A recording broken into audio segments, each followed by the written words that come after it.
Okay guys, mabuhay maligayang pagbabalik sa aking YouTube channel. It's rainy Tuesday afternoon dito sa amin at bonggang-bongga naman dahil talaga ang sarap-sarap naman kasi ng weather na yung ganito. Actually, inaabangan ko to kanina kasi syempre, pero wala katakot lang dahil mataas tong area namin, medyo may kulog at kidlat. But anyways, ayan, so para patapos na siya, ang importante na diligan talaga ang mga halaman din. But anyways, ayan na nga, nakita niyo naman yung picture ni Marian Rivera kanina na talagang pinapangit siya, dinumihan siya, mukhang bugbog sarado, gulo-gulo ang buhok, marumi ang damit, marumi ang mukha, may mga dugo-dugo. So, ayan nga. Pero syempre, sabi nga niya, eto talaga, sa mga sumusunod sa kanya, sa Instagram, yung kanyang broadcast channel na Tambayan, capital Y-A-N yon. So, sabi niya, kwento ko lang, sobrang di ko mapaliwanag ang excitement ko sa project na to. No filter, no makeup, no double. So, samahan nyo na ako, panoodin to. So, alam naman natin na Cinemalaya yan. So, Balota ang title niya. But of course, meron din siyang kwento about si Marian talaga kasi masyadong hands-on na nanay at talagang ramdam na ramdam mo talaga yung kaba niya every time sumasabak sa competition ng anak niyang si Zia. So sabi niya nga, share ko lang sa inyo, nag-compete uli si Ate Z kahapon. So parang never ko ma-overcome ang kaba kapag may laban siya wahaha. Alam niyo na, as a stage mama, ha. Super proud ako sa Ate Z. Kaya tayo mga parents, support lang natin sila all the way. Malaking bagay yan sa kanila. At syempre, lahat ng tagumpay na ito, lahat para kay Lord. Of course, pinakita niya rin itong picture na to na si Dada and Sixto supporting Ate Z. So, gano'n naman talaga si Marian.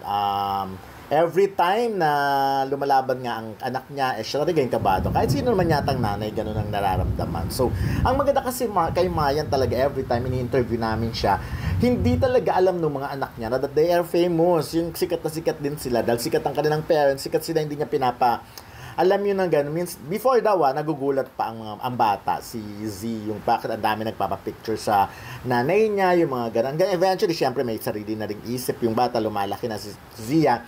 Sinasabi nila yon. Pero, at saka lagi nila, although of course, ang mga nanay talaga, magaganda ang mga, kumbaga, di ba ang lagi nilang comment sa mga anak nila ay magaganda. So, si Maya naman sobrang confident na ang ganda-ganda ng anak niya. At lang, gwapo-gwapo ni Sitso. Pero, hindi niya yun nilalagay sa kukote ng mga anak niya na super ganda sila, super gwapo sila. Dapat, normal pa rin, ordinaryo ang tingin nila sa sarili nila para hindi sila maging mayabang. That's the secret daw eh. Kasi nga, kung pinifeed mo yung anak mo na, ikaw ang ganda mo, pinakamaganda ka, baka mamaya pumapasok sa ulo nila yon at nagiging mayabang na because sobra-sobra yung confidence level na nila. Kahit anong gano'n nila, pretty sila, beautiful sila.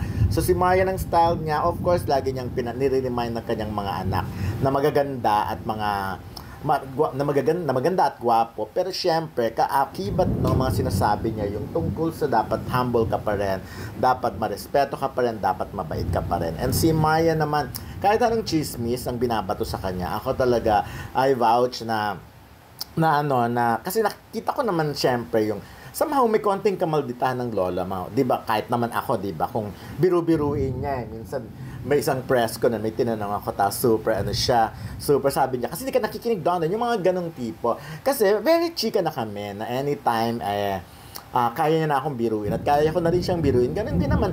At the same time, maganda kay Maya, nagtatanong siya ng opinion niya. Ng opinion ko, for example, mini-message niya ako just to ask me kung anong opinion ko dun sa ganito, sa project niya, sa acting niya, yung mga ganong tipo. So, nagme-message siya. At kahit na every time nakikita kami, she's always very, sa akin mabait, mag-iro siya because nga matagal na kaming magkakilala bago pa siya sumikat, bago pa siya naging Marimar, kakilala ko na siya. Again, nakakausap ko na siya sa phone dati, na witness ko yung medyo moment niya, yung halimbawa lang, yung kakalipat niya lang ng kondo niya, siya yung naglilinis, naglalaba, nag-aayos talagang person. Wala siyang mga yaya-yaya ng mga time na yon. Ang manager niya pa noon ay si Popoy Caritativo na madalas namin kasama noon. So, gano'n naman ang pinagmula ni Marian. Ay ngayon, syempre, na okay ng buhay nila. Mayroon ng mga anak at masaya kay Ding Dong. Gano'n pa rin naman ang tingin ko sa kanya. But of course, ang maganda sa kanya talaga na nagagawa niya na maging mabuting ina kahit na sobrang busy siya. Talaga maganda yung priority niya ang kanyang family. And of course, ngayon nga gumagawa siya ng mga pelikula project na gustong-gusto niya at magugustuhan din ng mga fans niya. So yun na muna for now. Maraming salamat and see you soon.